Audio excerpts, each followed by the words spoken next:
भगवान नाम कीर्तन कर लेता, मेरी बात पर विश्वास रखना हो, उसको भगवत प्राप्ति होगी। 24 घंटे में 30 मिनट नाम कीर्तन कर लेता है और अन्य समय विस्मरण रखता है, तो 30 मिनट का नाम कीर्तन उसे भगवत प्राप्ति करा देगा। तुम्हें जो पाठ प्रिय हो 30 मिनट पाठ कर लोगे, भगवत प्राप्ति हो जाए कर लो। और बहुत पहुंचे हुए महापुरुष जिनके चरणों में अपार श्रद्धा है, आप लोग तो रात दिन लगे आपको भगवत प्राप्ति नहीं होगी। चूक हो जाएगी तो जन अवगुण प्रभु मान काऊ, दीन बंधुवती मृदुल स्वभाव। अग्नि की ज्वाला के समीप रुई का पहाड़ कितनी देर टिकेगा, कितनी देर टिकेगा, उसके ताप में झुलस जाएगा। ये अग्नि की ज्वाला है भगवान नाम कीर्तन, भगवत यश गुणगान। तो जैसे किसी को लगे कि वो नाम जब भी करता है वो रुचि पूर्वक पाप करता है, असंभव। नाम जापक रुचि पूर्वक पाप कर ही नहीं सकता, उसका हृदय जलेगा। पक्का आप जप करके देख लीजिए, आप जप कीजिए नाम और फिर आपसे पाप जब बनेगा तो आप फिर हालत अपनी देख लीजिएगा, बार बार हृदय जलेगा, नहीं नहीं नहीं। तो एक दिन वो नहीं सिद्ध हो जाएगा और आप निर्विकार हो जाएंगे। इसलिए अंतः क्लेश, अगर बुद्धि मति वो अति अंदर क्लेश आ रहा है, कभी काम आ रहा है, कभी क्रोध आ रहा है, कभी लोभ आ रहा है, कभी मोह आ रहा है, ये आता रहेगा जब तक भगवत साक्षात्कार नहीं होगा। ऐसा मत समझो कि 2-4 महीने जप करेंगे तो हम सिद्ध हो जाएंगे, ये आता रहेगा। ये बहुत भागवतिक शक्ति से संपन्न है विकार, कोई साधारण नहीं है कि तुम माला जपोगे वो नहीं आएगा, माला जपते समय ही आएगा वो। ये भागवतिक शक्ति से संपन्न, काम क्रोध लोभ मोह तब त्रिभुवन को परास्त कर रहे हैं। ये भगवान के पावर से शक्तिमान है। तुम्हारा अहंकार जब गलित हो जाएगा तो इनका आना ही बंद हो जाएगा। जब तक अहंकार रहेगा तब तक ये आते रहेंगे। तो जो तुम्हारे अंदर जलन हो रही, मत कहो किसी से, सह जाओ, यही तपस्या हो जाएगी, यही भगवान की प्राप्ति का हेतु हो जाएगा। प्रभु के लिए थोड़ा कष्ट सहकर आप आगे बढ़कर देखिए वो कितना आपको प्यार देते हैं। यही कष्ट सहना है, आंतरिक विकारों को सहना, बाहरी प्रहारों को सहना, कभी किसी से ना कहना, ये भक्तों का स्वभाव। मौन, इसीलिए वाणी से मौन, कुछ ना बोलना। हमने एक संत भगवान को देखा है, ये 22-23 वर्ष पहले वृंदावन में कच्चा मार्ग था, एक बोरा रखते थे, ऐसे पागलों जैसा भेष था। तो जब रात्रि के 11 बजे वापस यमुना किनारे से प्रसाद पाके यमुना किनारे गए, यमुना किनारे से जब लौटते थे उनको देखते थे अकेले वो बैठे, उनकी मुद्रा देख के लगता था भगवदानंद में डूबे हुए। नजदीक बैठे, बोरा उठाया, चल दिया। पीछा छोड़ने वाले थे नहीं पीछे, तो उनका क्या बात है, क्यों पीछे? अब संत वेश हमारा भी तो मर्यादा से ही बोलेंगे, कुछ नहीं, केवल जानना चाहते हैं आपको। तो कालीदह की इधर एक तमाल का पेड़, जो श्वेत रंग का एक वृक्ष है, उसका मुझे नाम नहीं याद आ, गुलर जैसा, और वो तमाल में लिपटा हो, अब भी है। दाहिनी तरफ है ये जो खाली जगह पड़ी ऊंची, जो अपने दाहिनी तरफ बर्फ फैक्ट्री के आगे जाते हैं, उसी के नीचे बैठे। तो हमने पूछा आपकी स्थिति देखकर मुझे लगता है आप हर समय भगवदानंद में डूबे रहते हैं, तो जब लगता है तो प्रश्न क्यों करते हैं? हमको आपकी वेशभूषा देखते हैं। तो बोले जगत से बचने के लिए ये वेशभूषा है। एक बोरा ऐसे, जैसे कोई बीनने वाले होते हैं, कबाड़ बीनने वाले, ऐसे बोरा ऐसे रखे थे, गमछा लगाए हुए थे, पूरा शरीर खुला, कोई साधु का वेश नहीं, कोई चिन्ह नहीं, और उनकी स्थिति भगवदानंद में थी। उनका ये किसके उपदेश, किस मार्ग के उपदेश, किस इष्ट की आराधना से आपको ऐसी स्थिति प्राप्त हुई? बोले प्रथम पूज्य श्री स्वामी राम सुखदास जी महाराज का सत्संग हुआ, इष्ट देव श्री कृष्ण, इष्ट ग्रंथ गीता, उसी की कृपा से मुझे ऐसा, मैं भारत के हर तीर्थों में वास करता हूं, भ्रमण करता हूं, असंग रहता हूं, और यही वेशभूषा है बड़ा अंदर से। तो भोजन प्रारब्धवशात जो सामने आ जाता है उसे पा लेता हूं, नहीं आता भूखा रहता हूं।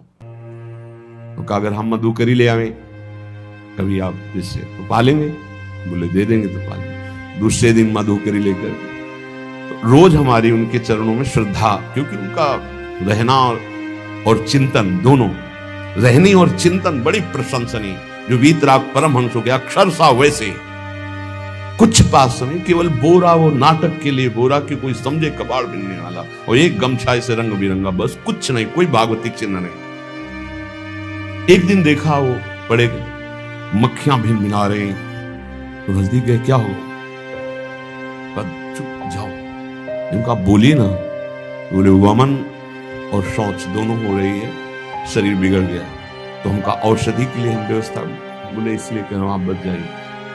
हमका हमें बता तो दीजिए क्यों नहीं? तो बोले आया हुआ प्रारब्ध है, इसको हंस के भोगना है। ऐसे कोने में साइड में ऐसे पेड़ के किनारे पड़े 2-4-10 दिन जो भी व्यवस्था उनकी बनी, फिर वो हमको दर्शन नहीं मिले, अन्य तीर्थों में चले गए होंगे। ऐसा महापुरुष।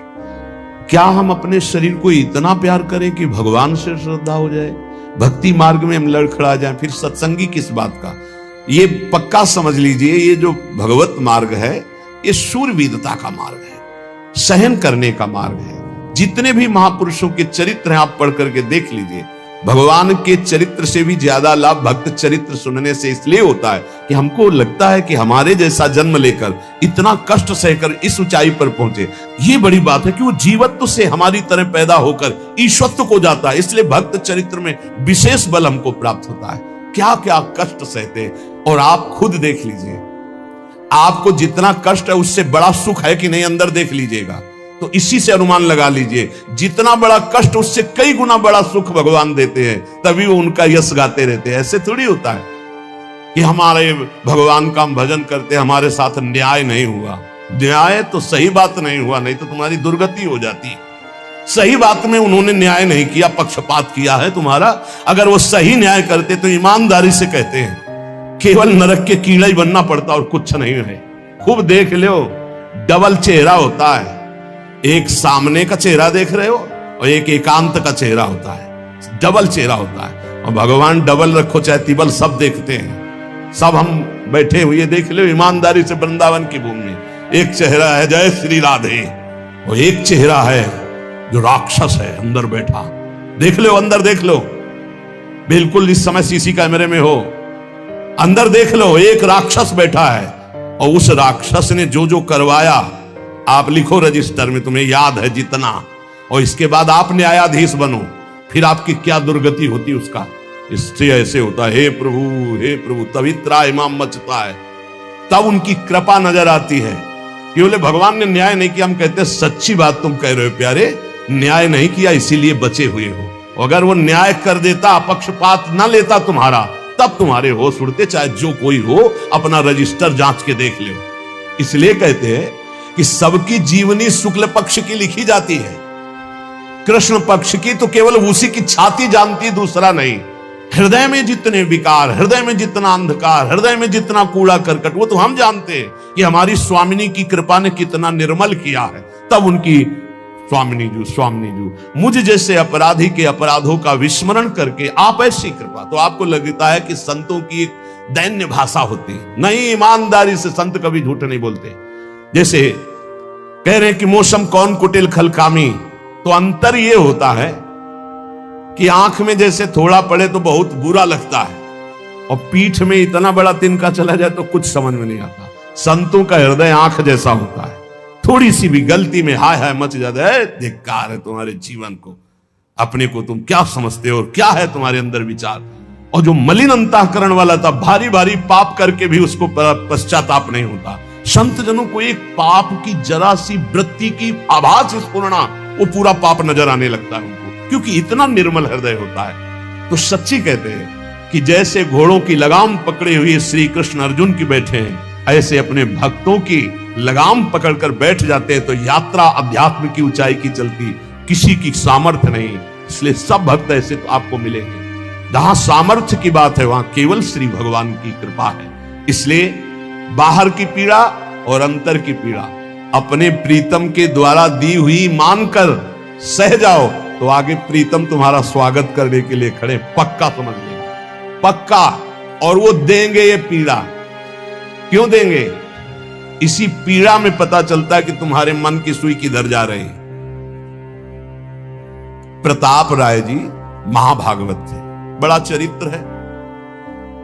उनके यहां एक व्यापार चलता था कुल परंपरा से कि आपको अगर रुपए की जरूरत है तो आप अपना स्वर्ण आभूषण या कुछ रख जाइए गिरवी और रुपया ले जाइए, और ब्याज